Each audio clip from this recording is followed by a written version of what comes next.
Maandamano makubwa yalitikisa serikali yako mwezi Juni. Sasa yamepungua. Unaamini hasira za vijana zimekwisha ama wameamua tu kwa sasa? Sisi ni nchi ya demokrasia. You know, kama ungeenda katika nchi zingine katika bara letu la Afrika, hawangeruhusu watu wafanye maandamano. Kwa sababu sisi ni nchi demokrasia. Sisi tunaamini ya kwamba ni vizuri wananchi wajitokeze, watoe maoni yao. Yale ambayo tu tunataka kuzuia ni uharibifu wa mali na kupoteza kwa maisha. Lakini wananchi kujisemea yale mambo wanaona ambayo wangependa kuwa na maoni, hiyo ni haki ya kidemokrasia. Hapa Ujerumani tulikuwa na maandamano jana.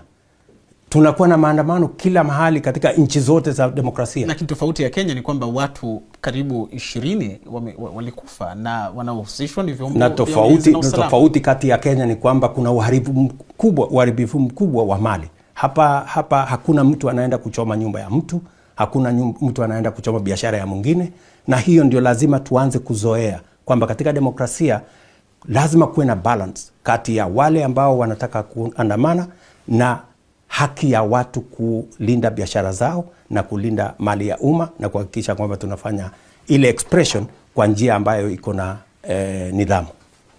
Mwisho kabisa, una wasiwasi kwamba mwaka 2027 hautochaguliwa kwa muhula ya pili? Sina wasiwasi, kwa sababu vijana wengi walisema watahakikisha mwaka 2027 Rais William Ruto haurejei. Sina wasiwasi wowote kwa sababu kufikia huo mwaka wa 2027 watakuwa wameona maoni ama matokeo ya yale mipango ambayo niko nayo.